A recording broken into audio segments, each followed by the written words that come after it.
Do you want to do Thor then? Not really. Yeah, well, that about sets the tone.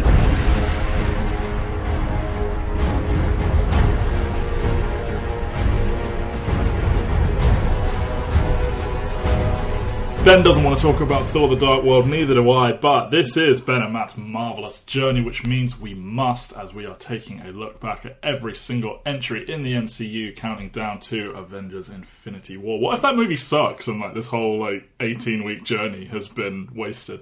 I don't know, but my name is Matt Waters. I am your host. As always, I'm joined by Ben Phillips. Ben, how are you on this pleasant, rainy afternoon, actually?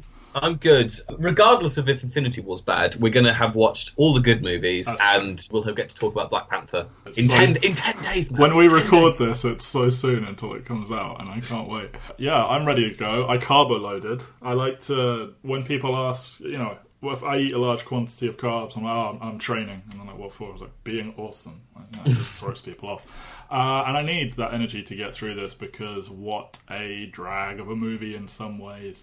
Very, very short though, so that's, I appreciate that. But yeah, this is Thor the Dark World. It is a sequel to Thor. Funnily enough, Marvel not opting with the numbers for the Thor franchise or the Cap franchise. That is exclusively for Iron Man, I guess. Or the Avengers franchise. Or Ant-Man. But this gets the old subtitle treatment. Overall, before we even get into it, it's a very forgotten movie. It's a not very well regarded movie. It's got awful villains. It's got an awful third act. It's got the things that people like to use against these superhero movies generally, but also Marvel. It's got some behind the scenes controversy as part of an ongoing sort of year. And the next year was good, and then the year after was bad again for this kind of thing. But they got onto a bit of a run of negative press. And I think that this thing is sort of dragged out of the depths by Chris Hemsworth and Tom Hiddleston. And it almost dares to be fun a few times, but doesn't. Almost. Coincidentally, not one scene of this takes place in the United States of America. Coincidence that that's why it's bad? Yes. Released November the 8th, 2013. Since Iron Man 3, we have had some doozies. Man of Steel and the Wolverine.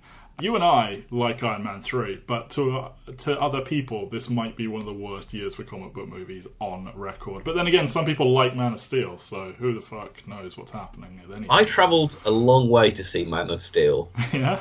How far? Yeah. A good 40-minute car journey to go watch it. There was a cinema in the next town over, and we still drove 40 minutes to go see it in Kingston for some reason. Man of Steel is not good. No, one of my friends is a huge Superman fan, and I was just... it was post-university, don't really have your life in order. It was like an invitation to do anything outside my house. Okay, then. And then I spent the whole film lol, and I got out of it. I was like, well, that sucked. And he was like, I thought it was really good. And I just knew that our friendship wasn't going to last. And it hasn't, so there you go, good barometer.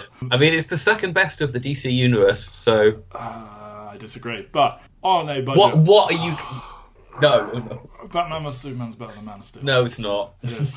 This is not what this is about. This is how they win, Ben. They downvote Black Panther on Rotten Tomatoes before it's come out, and they try and pit us against each other with Man of Steel. So this is made on a budget of $170 million, which is the smallest amount of money they will put towards a film until Ant-Man. It made $644 million, which is more than all the pre-Avengers films, but it is the lowest amount they will make to date, unless Black Panther bombs, which seems incredibly unlikely. I mean, it seems like Black Panther's going to make that much money in its opening weekend worldwide, so... Most likely. So we'll see. I mean, the biggest issue with Black Panther is that Chinese market, which... Yeah, that could be a problem, but hopefully the sort of cultural importance counteracts that. Yeah, it's interesting, while this is the lowest they'll ever make again, it's more than they made before, so a definite... And this film in general... Ant-Man makes less money. Does it? It does. Ant-Man makes 519.3. Oh. Alright, well, it's the second least they will make. And to be fair, Ant-Man is called Ant-Man. They had a very uphill battle with that one. But yeah, this film generally is quite a good window into them trying to adjust from the mega success of the Avengers, because, they're trying to find their feet, get a movie studio going, get some characters established, do it as cheaply as possible while still making good stuff, trying to get good people in them. And now they've had their enormous hit. They had their second enormous hit and they are now a company that when they drop trailers and when they release films, people are there day one. And this film had its difficulties adjusting to that. It is directed by Alan Taylor, who is known for television, Game of Thrones, Mad Men, Boardwalk Empire, many, many other things. Tim Deadpool Miller directed the opening scene with Odin explaining the backstory of the Dark Elves. And don't you worry, I'll explain them in 20 seconds or less. James Gunn directs the credits scene for obvious reasons, which we'll get to. Written by Christopher Marcus and Stephen McFeely, who are the Marvel Golden Boys, thanks to their work on Captain America. Also written by Christopher Yost, who is part of a Marvel Film Writers program that they launched. I wanted to try and find more information about this because I only know of 2 people that did it, and one of them will be much more relevant in a few episodes' time, but he is part of that. He is a writing partner of Craig Kyle. They are comic book writers and cartoon writers. They created X-23. Remember that cool girl from Logan who stabs everyone? And they wrote a ton of Marvel cartoons, most of which are pretty good. And he will go on to write Thor Ragnarok. So this sort of trio, given what they are all capable of, it's quite shocking that this turns out the way it does, but that's to come. And Joss Whedon rewrote a few scenes for them in this movie. You will probably be able to guess which ones they are, but when they come up, I will mention them. So, as I said, this has quite a, not controversial development, but essentially Marvel announced, I think at the premiere of Thor 1, that they were planning on taking Thor to crazy places after the Avengers. Kenneth Branagh publicly is like, news to me. They then officially announced it, with Kevin Feige trying to walk back his sort of strong statements, and a week after they announced it, Kenneth Branagh dropped out, because they wanted this thing to come out pretty quickly, and, well, they went to Brian Kirk, also Game of Thrones director, also Boardwalk Empire television person. He declined due to contract disputes. They brought in Patty Jenkins, who obviously won the Oscar for Monster. Did she win it? I don't know. She did Monster. Patty Jenkins did Monster, but then she bounced and did TV for a while and had a family and stuff. So she was, at this time, she was from the world of television. She will, of course, go on to do Wonder Woman, but she was on board for 2 months and then left because of creative issues, which caused Natalie Portman to attempt to walk out of the film, but they had her under contract, so they forced her to stay, which cannot have helped with her chances of ever appearing again. Who knows? They then considered Daniel Minahan, who has directed many HBO shows. Tom Hiddleston even made a joking offer to direct, and they politely said no. And then they settled on Alan Taylor. The most obvious thing to note about this is every single person that was in consideration for this role was a television director. And it is a direction that Marvel will continue to take to some extent. Yeah, it's one of those things where, TV directors know how to get in, get out, and do stuff on a budget and cheaply. Yes. But the thing is, and to a deadline, which is what. And to a deadline, and it's whether or not you prefer it being like TV directors to being like indie people who've got one movie under their belts being given the keys to massive franchises, like you've got with Jurassic World being given to Colin Trevorrow. Colin Trevorrow obviously just did this one tiny indie movie, and then he's got one of the biggest movies of all time under his belt. Yeah, and then he fucked his whole career up because it turned out that all he had to do was tell Chris Pratt to be charismatic near CGI dinosaurs, and he's actually not a good filmmaker. But do you prefer them to pick guys from TV, or do you prefer them to pick indie guys who are interesting and giving them this boot into? Well, I think in both I think in the past, if you said TV director, it's a negative. You're throwing shade almost. That line from Arrested Development, "You are a television actor," and Tobias takes it so harshly.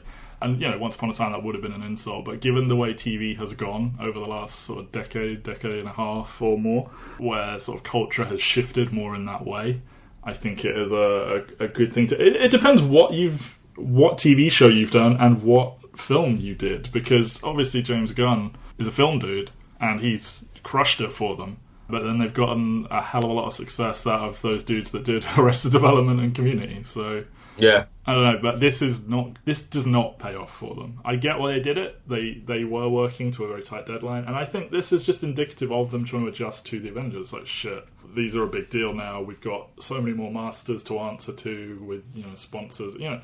New spotlight on them, less time to be taken, got to keep the machine moving, and I think this is just very much growing pains for Marvel evolving. And they got bought by Disney and stuff, so that is an under sort of talked about point with all of this, but they will eventually come out of this rough patch of stuff happening behind the scenes, but it will get pretty dark because they're going to lose the Golden Boy at some point. Oh yeah, and they tossed out a script written by Don Payne and rewritten by Robert Rodat, I don't know, in favour of their little trio of dudes they love.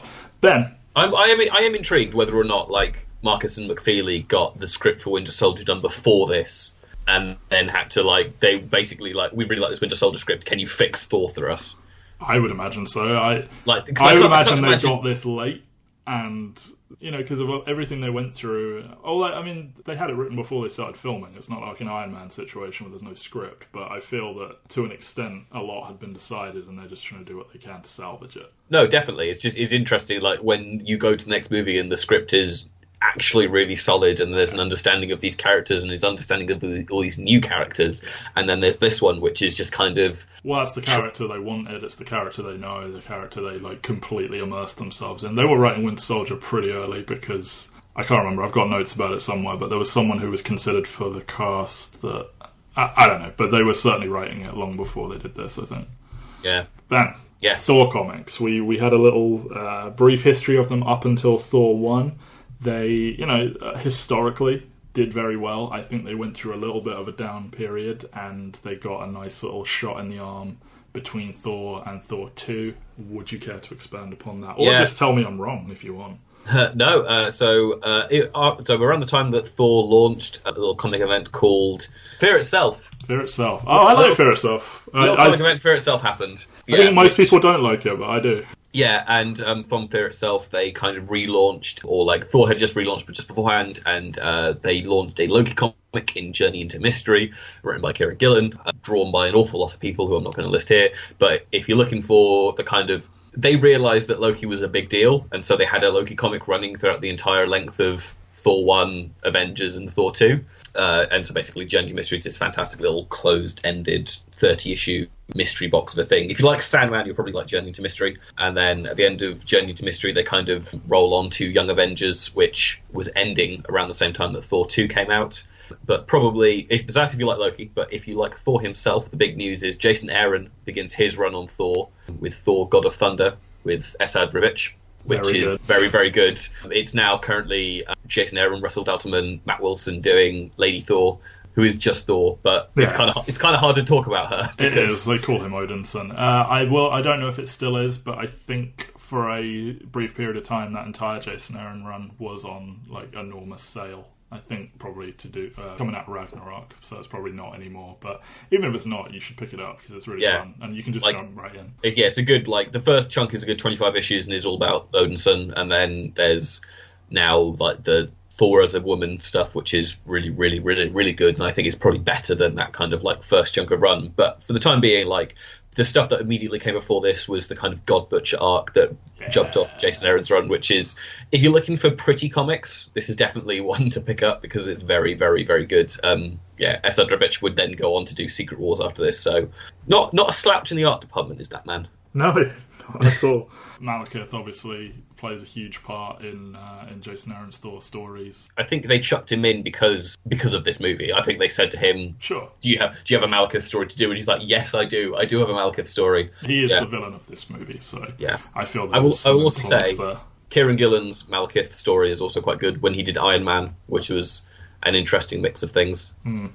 Basically the Mandarin's 10 rings tying into Iron Man 3 possess a load of people, but Malekith gets one of them, and so Malekith has one of the actual 10 rings of the Mandarin. And does Malekith turn out to be an actor, and then it, in the minds of many, ruins the comic? Or sadly not. No, it's just the whole idea of Iron Man being made of iron, and iron is strong against the Fae, and of course all those kind of things. Basic level 1 stuff.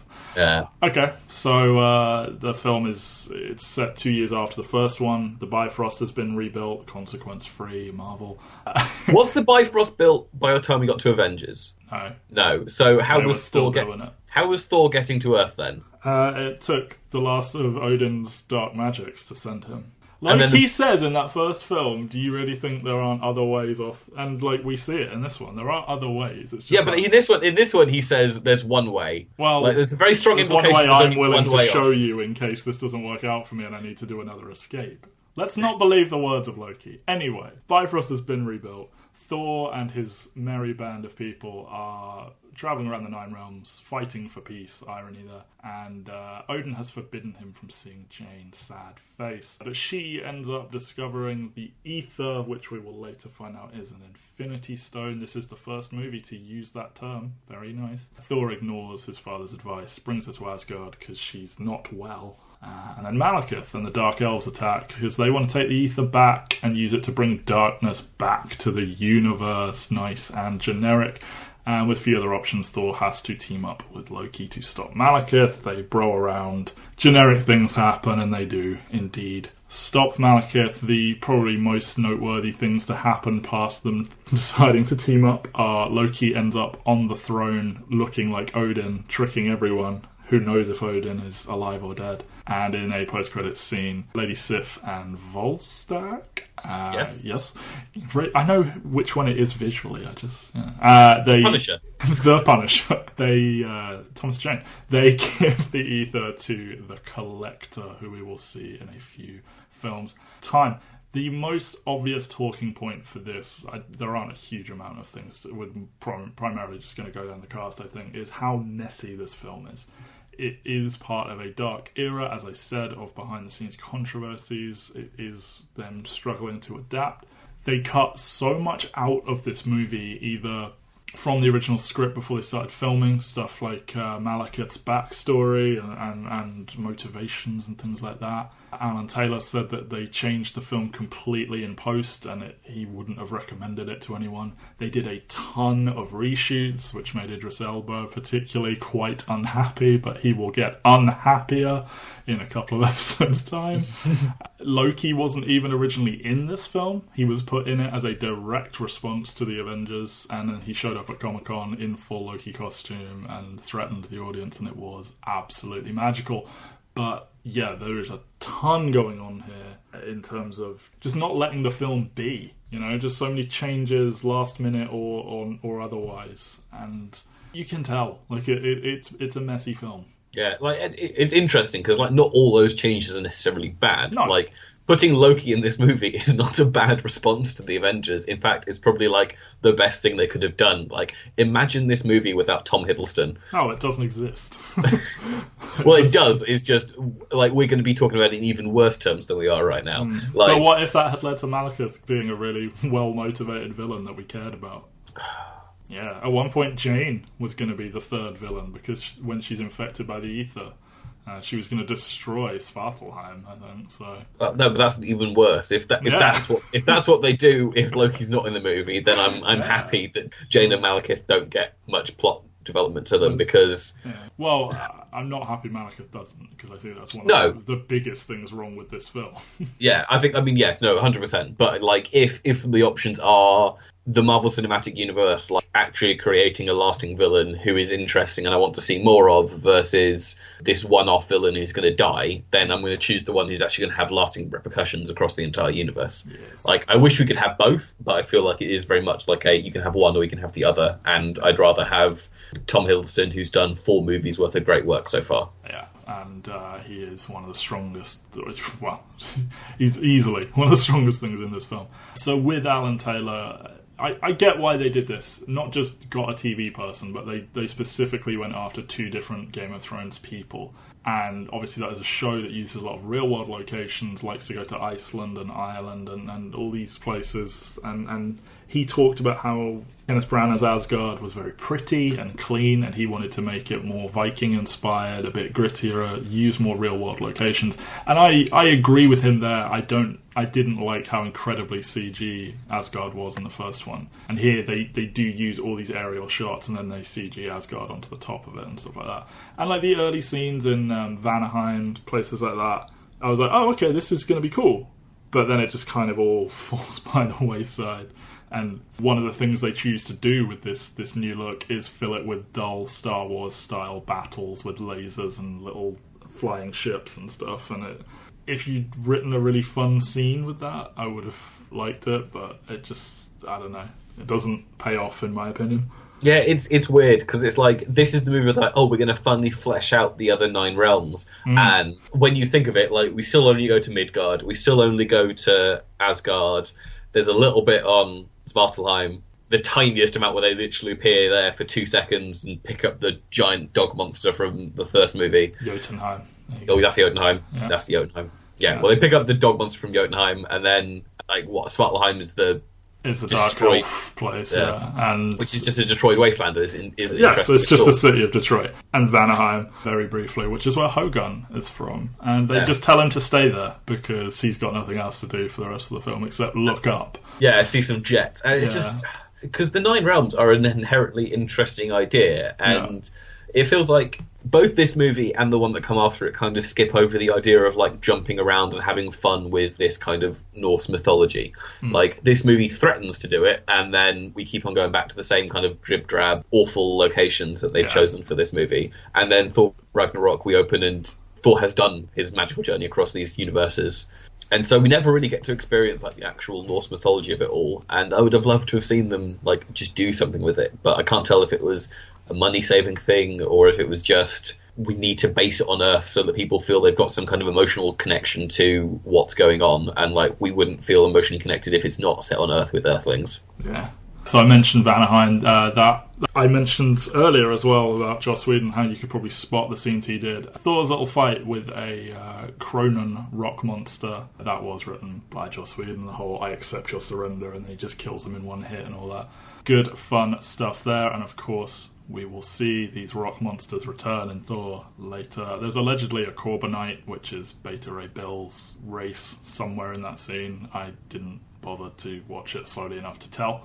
Don't look out for horse faces, because Beta Ray Bill's is the exception because he got that from being a genetic experiment. Gotcha. See, there you go. This is what Ben's here for. If you don't know who Beta Ray Bill is, and you've probably just heard the last 30 seconds and gone, oh my god, these nerds, and just turn this off. But, that's what we're here for. The only other thing I really want to talk about that isn't directly tied to a character is the convergence stuff, the gravity effects, which is where I feel that they thought they were, this is the thing for this movie. This is our money shot. This is what we're going to put in the trailers. This is what they'll be talking about forever. This is what our final fight hinges on. It all centers around this, and it is fun in places. The stuff with the huge truck that's kind of floating, the kids kind of making a little arrangement of shipping containers, dropping objects that end up in a cave in Svartalheim later. That's all good fun, but I don't know if maybe like a better fight had been attached to this effect near the end, it would have come off better, but I don't think this is enough to make this film like something that stands the test of time.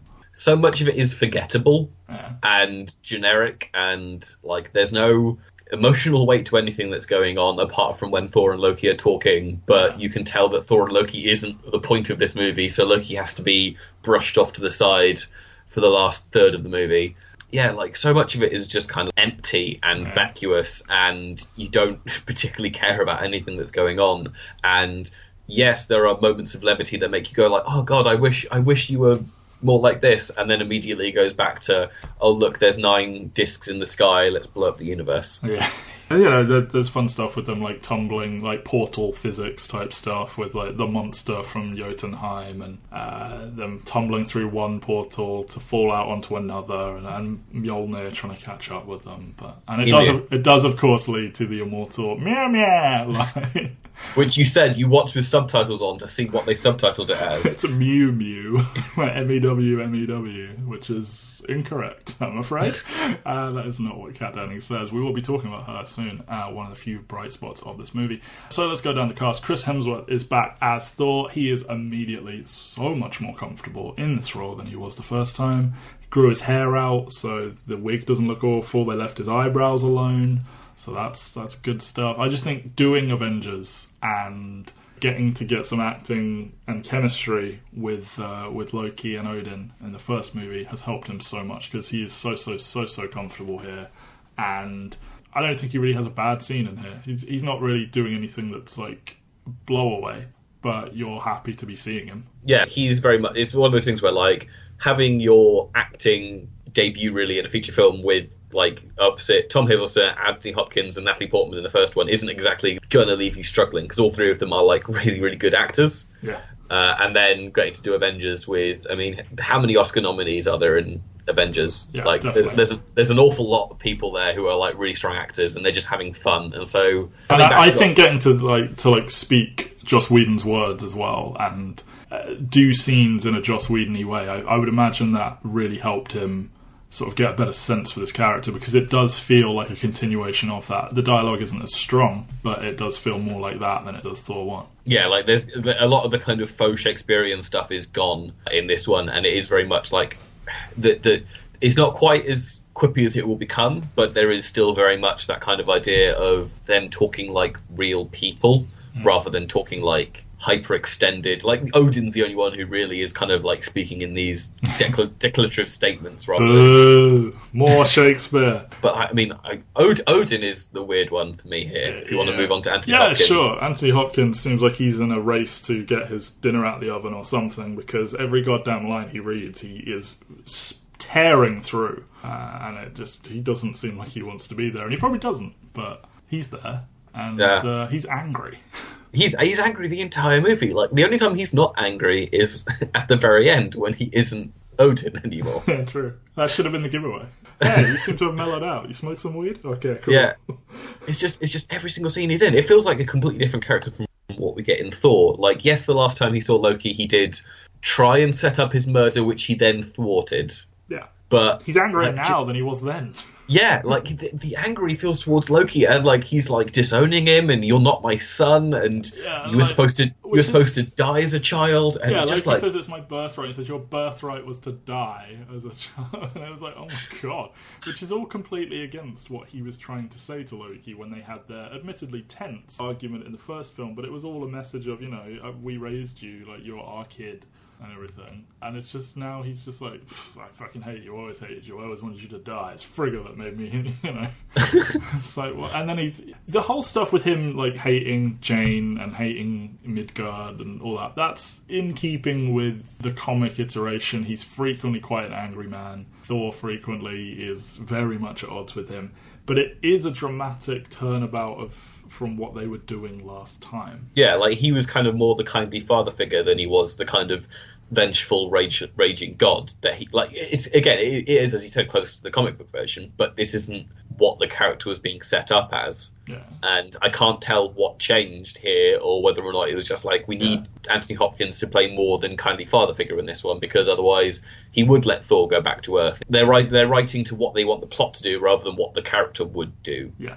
You either have to commit to your decisions, or you need to do something to demonstrate a change in behaviour. Like, something that occurred on Earth years ago, like maybe they visited when they were kids. I don't know, something that justifies this massive turnabout in behaviour. Because, you know, it's not like he's like, go to Earth, save them all in the first one, but he's not like this. Yeah, and again, like, they revert back to the kind of Thor 1 personality in the next movie. So this is just a weird aberration of the character that is almost completely forgettable. Like, there are times where I come back to this movie and I'm just like, oh, was Anthony Hopkins doing anything there that's interesting? Because, like, I don't know, he's so forgettable that. Like, the only thing I remember of it is, they need to wrap up this cliffhanger ending for the character. Yeah, true.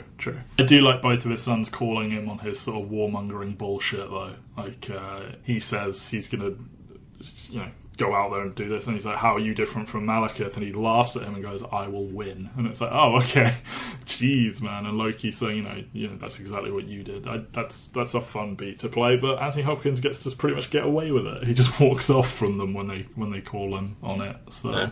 I think it's in the last movie he didn't want to go to war. Like, yeah, exactly. He was telling he was teaching Thor a lesson for being rash and too quick to. Well, we'll talk about Odin and his war next. Not next time. Next time in this franchise. But Natalie Portman, I guess. As I said, she wanted to quit the film, and I don't think she was having a good time. I actually think she might overall be. You know, I ate my words a bit. I was like, oh, she's always been bad. And then I watched that first one, and I was like, oh, she's not bad. I actually don't think she's bad here either. It's just like she's fine. Like, this is the kind of thing that she can do in her sleep. She is 2-time Oscar nominated actress.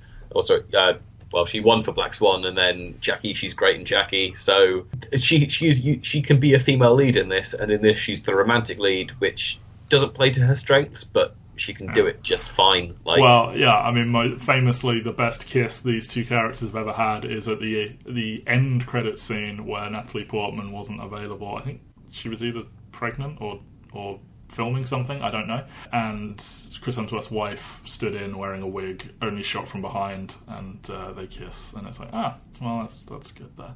Natalie Portman is throwing real slaps and real shots at both these characters, and that's fun, I think. I think she had to slap them pretensies a lot of times, and then it wasn't working, and then she absolutely fucking nailed Chris Hemsworth in the face. And, yeah, good stuff, I guess. It's just, I don't know, something about all this. I will say, like, the scenes where Thor's, like, wearing his big cloak and just sort of walking around Asgard with her, he's very dreamy there. Tom Hiddleston is amazing, still. There's so much. The big thing is he's in a jail cell, and, you know, from what happens in the Avengers, we see him sort of pacing around, throwing a cup up and down, you know, a bit bored. There's a very nice touch where when the Dark Elves attack, they let everyone out of their cells, but they leave Loki in his. It's a nice little villainy, you know, he's dangerous thing. But the big thing with these prison cells, so Frigga comes to visit him, and he tries his best to be like, yeah, I don't care about you, you're not my mother. When, you know, he's always been so, like, he's not my dad, but he treats her a bit differently. And she's like, oh, lol, you're easy to see through. And then when she dies, spoilers, and Thor goes to visit him, and he says, enough illusions, and he drops the glamour, and the man in the full costume we've seen from the previous two appearances, that costume is gone. He is sitting in the corner in rags. He is a mess. He looks unwell. He looks unslept. The room is, like, completely fucked. Oh, because we see that as well, where he sort of, when he learns that she's dead, he turns around and he sort of silently moves everything in the room with his powers. He just throws it all on the floor. He does, yeah. And just that is... It's such a wonderful, like, little body movement, yeah. And then, like, nothing goes far, but you can just tell it's all, like, everything goes back and, like, hits the walls and stuff like that. And just like, ooh. Like, you're trying to hold it back a little bit there, but you can't. Yeah, it's a nice... It's a very nice character moment from one of the best characters they have, and when that illusion drops and you see he's a fucking wreck because his mother has died, that's one of the best things that Marvel have ever done, and it is... When I either forget this movie completely, or my mind goes straight to this scene and forgets every other thing that happened except meow meow. He's great. He's phenomenal. There's no bad things to say about him. Like, he's, of the people that kind of get to come back, he's the one who I feel is the most comfortable in this role. Yeah. Like, apart from, like, the lead actors who will get titles in movies and stuff like that, he is the one who, when he shows back up, it's like, okay, he's ready. Idris Elba is fine, but, like, he never quite embodies the role in the same way that, like, at this point, Tom Hiddleston is Loki, and it makes you glad that Marvel realised what they had in him, and that they have gone back to that well as often as they have, but they've not gone back so often as to make you feel like, really, again? And like, I think he's happy to play him, and it shows, and he's not, like, embarrassed and trying to get away from it or anything like that. I think he's aware that he can't just constantly show up, and the time will come where he just stops being there. Maybe in Infinity War, who knows? But for a while we've had him, he has always seemed enthusiastic and willing to throw himself into it. We get a wonderful scene where Thor breaks him out of prison, and he uses his little illusion powers. First, he disguises himself as an Asgardian god, Asgard god. Then he makes himself look normal and Thor look like Sif. And then he makes himself look like Captain America, and it's Chris Evans who came in, and the way I understand it, Tom Hiddleston wore the suit and did an impression of Captain America while Chris Evans watched, and then Chris Evans did an impression of that impression.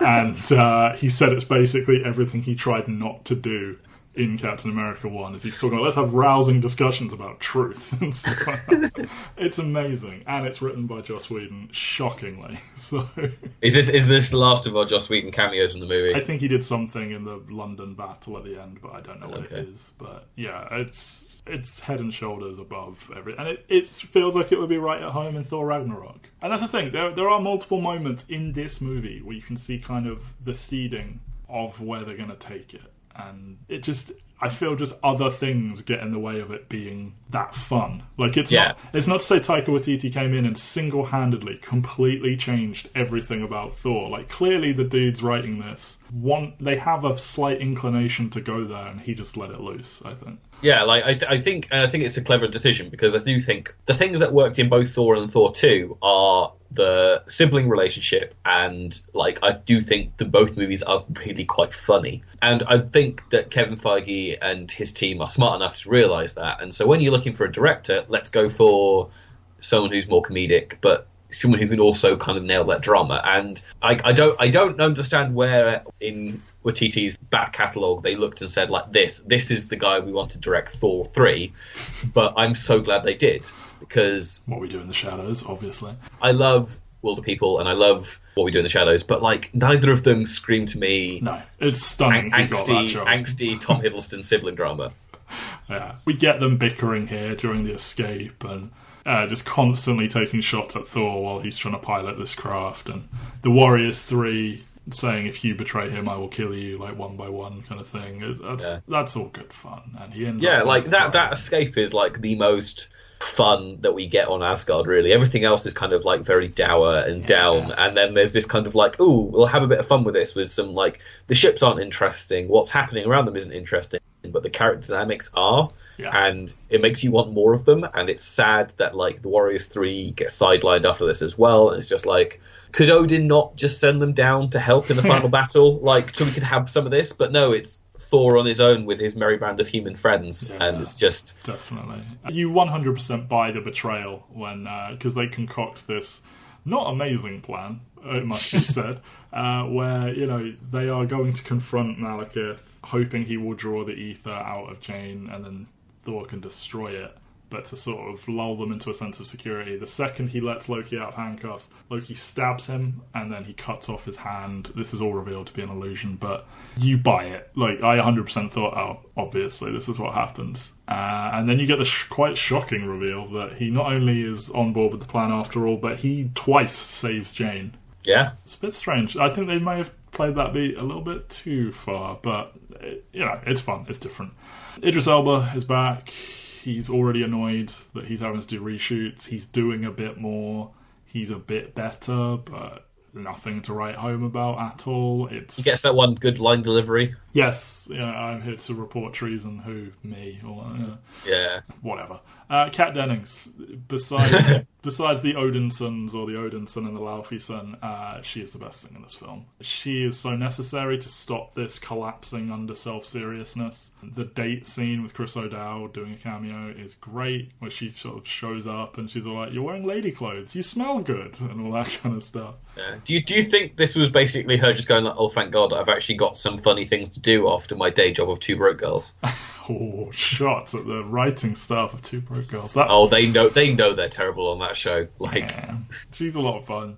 She is. I mean, Kat Dennings is good. I like Kat Dennings. I remember really enjoying her, like, 40-Year-Old Virgin and Nick and Nora's Infinite Playlist. Nick and Nora. We can debate whether or not Nick and Nora's a good movie, but, like, I liked her in it. We can't debate that because it's categorically good. Anyway. I knew you would be on its side. It is what it is. Stuff with the intern and Meow Meow, and I said to you while we were watching this separately, I don't want to give the impression we live together and just Skype for no reason. I was quite pleasantly surprised that they give her something to do when Jane and Thor are off planet. I would 100% have expected, when these two aren't here, you don't exist. You be quiet until they come back to Earth. But they cut away and she's out, like, getting Eric Selvig out of the nut house and all that. So, you know, cool. They gotta do things. I mean, it's not the most interesting of, like, subplots, but it is something. It's something to do. Yeah. And she says meow meow, Ben. Like, that's... She does say meow meow, and like it's nice that they got like Selvig back as well, because again, it, like, for some reason it makes the Thor side of this universe feel way more fleshed out than an awful lot of these other ones, because like Captain America's had its entire universe wiped out at this point, so the next movie has to like literally build it back up from the ground, and it's built off S.H.I.E.L.D., which basically comes from the Avengers. So yeah, so it's interesting, but like this is the one where like Selvig has appeared in, like, apart from someone who's like the lead in one of these movies, probably appeared in the most movies in the franchise. Yeah, because we've got to discuss him at least once more. I am stunned they got him to be naked running around Stonehenge. An actor of his esteem. Maybe he enjoyed it. I don't know. He said he was very nervous about doing it, but they pointed out you did some really weird shit in Nymphomaniac, so you should just go run around Stonehenge naked. I don't know. It's kind of fun, like, him realising, oh, the world is mental. I'm not insane after all. Again, like, the God inside his headline, and, like, just very matter-of-fact reactions to Avengers. Like, that again, another undercurrent of this movie I like is the reaction to what happened in Avengers. Like, it's not brought up a lot, but, like, oh, I'll be one of your friends, and Loki turning into Captain America, and Selvig actually having like mental repercussions from it. Maybe not quite as serious as Tony Stark's. No, true. That's but true. Like, we are on a 2-movie streak of things mattering from the Avengers. Yeah, like not things that like mattered from the movie before then. Like the Bifrost is still magically fixed now, and there's not really much. Well, made they of built it in the first place. It's not impossible they could rebuild it, but they do in say 2 years. you'll and they never built a magical see her again and all that. So yeah, it's weird, but like again, I like that Avengers happened, and it feels like it has weight in this world. Like when Jane slaps Loki, it's for New York. It's not for like what she did to her or what he did to her or what happened in Thor 1. It's the many people who presumably died during the attack on New York, which is, again, it's a nice real world moment. Pales in comparison to those that Odin killed. Jamie Alexander back as Lady Sif. The Warriors 3 are back. Most notably, Zachary Levi is back to play Fandral. Because Joshua Dallas was busy with Once Upon a Time when Zachary Levi was busy in the first place. Oh, it's all just come full circle. I know. Jamie does ever so slightly more, but nowhere near enough. She slipped on Rain on a metal staircase and really fucked up her back, making this and missed a month of filming. Thanks for being a trooper with that. Wish you had more to do. The Warriors 3 kind of, as you said, just vanish. They let Zachary Levi be a little bit, stand out more because he didn't get to do anything in the first one because he really wasn't there. Yeah, and he's kind of a well-known face, I guess, for such a small role. He was entangled. That's why. That's why. They're here. I wish they contributed past the escape, but they're around. They've got all these actors who are like, none of the people they've cast are bad actors, but they just don't give them anything to do. Yeah. It's like the opposite of Captain America, where they've got a huge cast and everyone's doing stuff. This is an equally large, if not larger cast, but so many of them are doing fuck all. Again, like Jamie Alexander gets more to do in her 2 Agents of S.H.I.E.L.D. episodes than she does in. And they play up the the romance angle with Thor, but she is swept aside for Jane. And again, hopefully they bring her back as just a thank you, we respect you for being in these movies. But her character has been absolutely replaced by Valkyrie thanks to Ragnarok. Yeah. But it's just one of those things where like they haven't killed her off because she was busy doing a TV show. Because again, all these movies have to have someone who isn't available because of a TV show. Yeah, true. So they just didn't bring her back at all, and so presumably Sif's out there somewhere. Oh yeah, definitely being fine. Yeah, definitely. Rene Russo doing significantly more than the first one, but that isn't to say much because she's still not doing much other than dying and having a quick fight scene and a nice little interaction with Loki. I love it when my movies refrigerate people. Yes, we get a somewhat pretty funeral scene. If not for the way that Chris Hemsworth and Tom Hiddleston react to her death, this would be one of the more meaningless deaths that Marvel have done. Because they don't like killing people anyway. And if they do, they bring them back. But, thanks to the lads, this is saved from being completely pointless. But I wish she'd done more in the first film to make me give a shit that she's dead. All she does is just kind of like, oh, look, Odin's asleep. You two make up, or like, be nice to your brother. I will turn this cosmic plane around. Yeah, it's just, like, you build up this emotional moment and then you don't give the person who, at the moment, it should be anything, and you just deprive her of agency. And yes, Hemsworth and Hiddleston are good in the reaction, but it's still just kind of like... It reverts her to an object as well. Yeah, again, it's problematic, but like the movie's so dull, I almost don't care that it does this. That's probably more damning, is that like the fact that the movie does this doesn't make me angry because I can't rise above like a level of like, for it. Yes. Christopher Eccleston, who is a good actor, I might point out, is Malekith, the Dark Elf. Mads Mikkelsen was in talks, had to do Hannibal, will eventually join the MCU. We'll do that in several episodes' time. Another TV person who can't do it. Yeah, I know. The Thor franchise is cursed. He has admitted that he took this role for the money and he hated doing it. An enormous amount of prosthetics and makeup required. He is speaking Elvish, which is slightly adapted from Finnish and was hard to learn, and it's impressive that they did this, but the most boring villain they've done. And, you know, they did, what's his name, Cross in Ant-Man? Yes. Yeah, and that dude's boring as fuck, but Christopher Eccleston's Malekith is even more boring than that. They robbed him of an allegedly cool backstory with, like, the Asgardians killing his wife and children or something. And what we're left with is, I want to make the universe dark again, and I want to kill everything because my world got destroyed, and I've never heard of, like, relocating. And yeah. What is joy? I don't know. Do you think he hated doing this more, or G.I. Joe? G.I. Joe was probably easier, so probably this. Yeah, like, he had less prosthetic makeup in G.I. Joe, but still... He's like, on the posters, his name isn't on them, though. It's like, what are we doing here? But yeah, what like, a waste of Christopher Eccleston. Like, such a waste of Christopher Eccleston. Like, I also feel he shouldn't have spoken English. Like, either commit to your elf bullshit, or don't. Like, yeah, it's like, I feel like Christopher Eccleston can be an imposing villain. I see why you would cast him to do this, but if I think of, like, the roles which I enjoy him the most in, there's, like, a level of, like, joy in all of them. Like, the Doctor, like, he is smiling and happy for most of it, and yes, he can go angry, but, like, I wouldn't watch Doctor Who and go, yes, let's put this guy in a white mask and just not do anything. I do like the masks. I'm into that whole aesthetic, but that's all they are, is an aesthetic. And there's just nothing. There's just nothing. And, like, his fight with Thor, awful stuff. Adewale Akinnuoye Agbaje, give me points. He is barely in this film. He plays the Cursed, I don't know how you're supposed to pronounce that. I just got with Cursed, but it's spelled with a K. Barely in this film. Taylor, like, said that they tried to get stuntmen to do things and he didn't move the same way as Adewale did, so he ends up doing a lot of his own stuff. There is some CG involved, but he is wearing a very massive prosthetic costume, and yeah, sucks, man. Like, what a waste of two actors as these villains.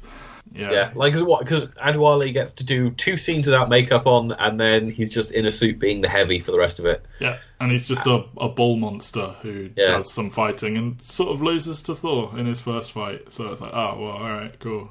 He also gets to deflect the hammer, though, which is, like, true. The laziest shorthand that you can have for, like, oh, look, this guy's powerful. What do you do to prove people are powerful? You have them, like, shrug off the hammer and you have them break Cap's shield. That is what comics have taught us. The grades are cool. Like, they're my favourite thing about the Dark Elves is the fact that, like, I mean, it's dumb and it's just an effect, but I just like the kind of, like, oh, look, they just throw a black hole at people. Like, it's a good way to go. Malekith, he should just be, like, a creepy, fun little dude. Like, not this just unemotional. It feels like they tried to take, like, a bad beat from Lord of the Rings or something, where the elves are supposed to be a little bit more, like, uppity or something. I don't know, but it's bad. Thing is, I can see a world where, like, when you've got Loki as the trickster god, having Malekith, who is very similar in terms of, like, what he does. Like, Malekith is kind of more in the Joker vein than Loki is. Like, Loki's doing it just to kind of, like, sow a little bit of chaos, but, like, he's not really, like... Yeah, and, like, to further an agenda, to conquer, to do this and that. Like, Malekith is just a creepy little fuck who just likes to be the worst. Yeah, but, like, they don't do anything. Like, he's just, oh, look, the world's being destroyed. And it's like, no, like, why aren't you doing magic and, like, fucking people up in, like, weird and, like, kind of monstrous ways and stuff like that? Just standing stoic and having no motivation and no reason to be cared about. So cameos, we got Stan Lee as a mental patient. I'm struggling to talk about Stan Lee anymore because they go back and forth with these real life events where it's like, oh, I hate you now. Oh, you're in hospital. Now I feel bad for you. So I'm just not going to talk about Stan Lee. Chris O'Dowd is Jane's date. Fun, good person to go for there. Chris Evans, as I said, crushes it in one scene. Tony Curran as Boar. Clive Russell as Tyr. Notably, though, Benicio del Toro and Ophelia Lovibond as the Collector and his assistant. Yeah, as I said, the first time the words Infinity Stone are used, they establish canonically the Tesseract is in Odin's vault, and that you shouldn't keep two of them near each other. The Collector likes to collect things though, so obviously he's all like 1 down, 5 to go. So yeah, they are sowing some seeds for their big long-term plan starting from now, and they will retroactively put them into older films as well. But this is kind of like the most important reason for this film to exist in some ways. Yeah, like I've had discussion with people being like, "Oh, let's rewatch all the Marvel movies." I'm just like, that's by the time Infinity War comes out, that's 18 films. Like you have to watch 6 of them in like a session for that to be like a thing you'd actually want to do with your life. So like the idea is like do an Infinity War rewatch or Infinity Stone rewatch, and it's just, oh god, really? Like the movies that have Infinity Stones in them are Thor 1, Cap 1, Avengers, Thor: The Dark World. Yeah. So already we skipped one really good movie in the middle here. We skipped the first Iron Man. I think we skipped like Guardians of the Galaxy, Avengers, Doctor Strange, and then presumably Black Panther. Maybe you can chuck in Civil War and Thor Ragnarok in there, because there are Infinity Stones in those movies, but like kinda. Yeah, it's interesting. You have to watch some pretty bad movies if you want to do an Infinity Stone rewatch, because it feels like it's that kind of thing they throw in to be like, oh, this one's important because it ties into the overall plot a little bit more. And the Ether's a weird one too, because it's, I mean, when Thor temporarily destroys it, you see shards coming back together, and allegedly there is a stone in amongst all that goopy mess, but it doesn't resemble any of the others. But I'm okay with that. I think it's meant to be the Reality Stone, so it's sort of changing everything around itself, so fair enough. But we will talk about the Collector in a while. So it's time to do our sort of final assessment of this movie. The common criticisms levelled at superhero movies are that the villain sucks, so we do a thing, villain watch. This is the worst offender in the franchise. This is exactly what people are talking about and thinking about when they make this criticism. The villains are non-entities, there's no backstory, there's no motivation, they are vaguely cool looking, and there's an awful final fight. Like, this is textbook what not to do. Yeah, this is like, I think we're in a bad stretch now for these kind of final villains. Like, I think Winter Soldier is like briefly better, but like we're very much in the stage of Mandarin into this, into Guardians of the Galaxy. Like, we get 3 villains that are all function in very similar ways, all played by good actors, but like they're just nothing. Like, there's nothing to them really that makes them interesting. I assume you meant Aldrich Killian and not the Mandarin, because there is so much to that character. But yeah, no, because they literally say he's the Mandarin. Okay, true. He does say I'm the Mandarin. Yeah, all right, fine. Yeah, it's a bad time. This is. This is a dark era for them in some ways, that they will briefly be rescued from and then sort of plunge back into in some ways. But yeah, it's weird because like the next 2 movies get over the fact that their lead villains aren't like the most interesting part of their movies. Winter Soldier gets by on casting one of the biggest movie stars of all time, like someone you would never expect to be in one of these movies in his role, and that kind of like carries it through. But so many of these movies like rise above the fact that their villains aren't interesting, and then this one just kind of just trips over itself repeatedly, and it can't get over the fact that the villain isn't interesting, and because there's nothing else here really. There's not at all. There's not enough drama. There's not enough comedy, and they've hung their hat on these cool gravity effects, but then when it's time to actually execute that and do a big final fight, which, let's talk about the third act. They say that, all these superhero movies have bad third acts, or a lot of them do. This is real bad. The big fight in Greenwich, just CG nonsense, and then Thor just wins. Like, it's not tense, it's not cool, it's not fun. Yeah, like, it could be fun, because it's like, oh, they're travelling to different universes, and like, there's the seed of a good idea there, but like, what we should be getting is like weird freaky landscapes when they jump through these things, but instead we just go back to the same desolated world that we go to before we go, and it's nighttime in almost all of them, or it's a forest. Yeah, like, I know Svartalheim is literally the dark world, but it's very dark. And then they go to Jotunheim, which is very dark. Yeah, and like, we get 2 seconds on Vanaheim, and why don't we go to Muspelheim? Like, where's my fire world? We will. So those 2 huge knocks against the genre are incredibly evident here. So this is the one you want to beat over the head and use as a scapegoat if you want to sort of level these criticisms. We're kind of at a point now where it's like my bottom three. We've watched all my bottom three now, and they're all so interchangeable because they all fall down in very similar ways. Like Iron Man 2, Thor: The Dark World, and Incredible Hulk. They're just really not anything to write home about. No, there's nothing, there's no like signature. Oh, remember that cool thing in that? There's one moment and there's one line. And that's it. Yeah. That's not enough. And, yeah, they're all interchangeable. Like, I wouldn't say any of them are, like, bad in the same way that, like, the DC movies are bad.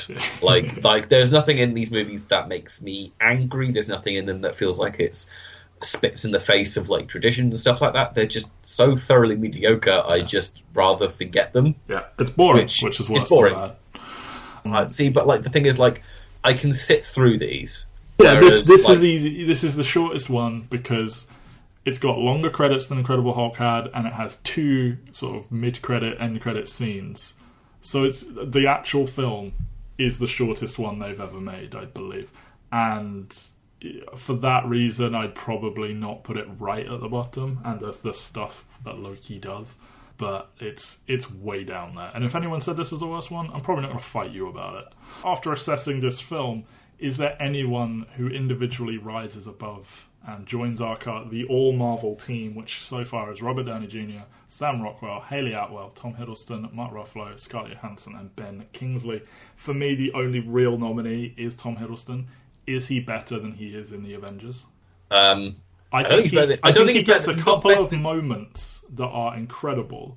But the overall performance, the consistency, the amount he's on the screen, not having to anchor it as much, I think all of that goes in favour of the Avengers. Yes, I think he's better in the Avengers, but like we didn't choose him for the Avengers, so is he better in this? Let's say we have. No, let's say we have. Let's take away his Thor.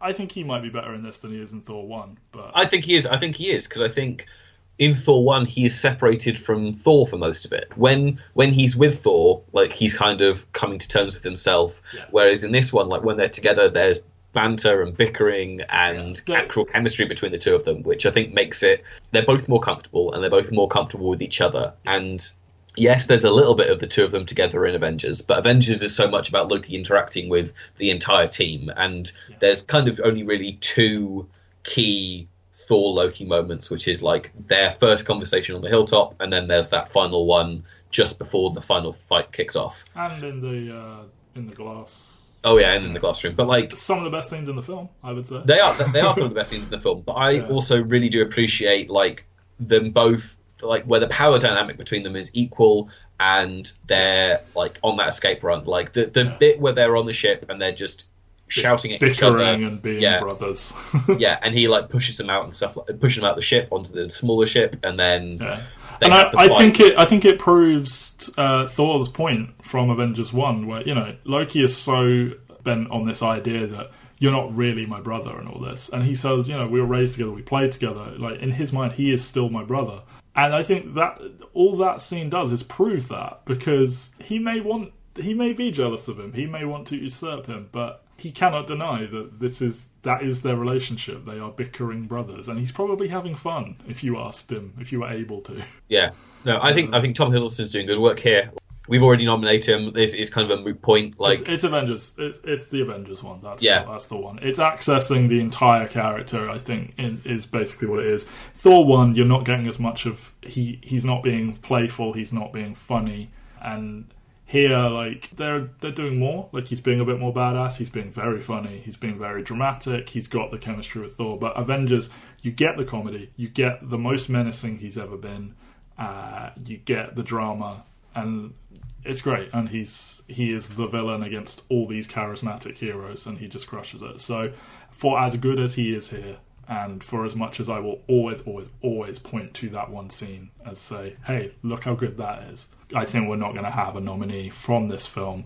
No. So we have one saved up after we'd used them all previously. So we have a performance to give, which is all going to become very important as these films get out of fucking control with their casts. I can't wait to see what the DVD case for Infinity War looks like. Because if you've seen what these DVD cases look like for Civil War and for Guardians of the Galaxy, where it's just list after list of people's names. What are they going to do with Infinity War? Because they've got... I feel even Age of Ultron has so many names on the front cover. He's got 2 lines. He's got 2 lines worth of names. But then you also have to remember that they're going to add the entirety of the Guardians of the Galaxy cast to that, who all get above on box credits. Yeah. Every single one of them. And then you also have to remember that Spider-Man wasn't in... Well, Spider-Man wasn't credited on the box of that one, but now he will have to be because he's led his own movie. Yeah. They're going to have to do 2 rows at the top, 2 rows at the bottom. I'm telling you right now. That's legit going to happen. What's going to happen? Is Tom Hiddleston going to have to be on the box? Is Benicio del Toro going to have to be on the box? They'll probably get away with not putting them on. But yeah, I think most other people are going to be on there. But that is in the far, far future. This has not been a great one to discuss, but...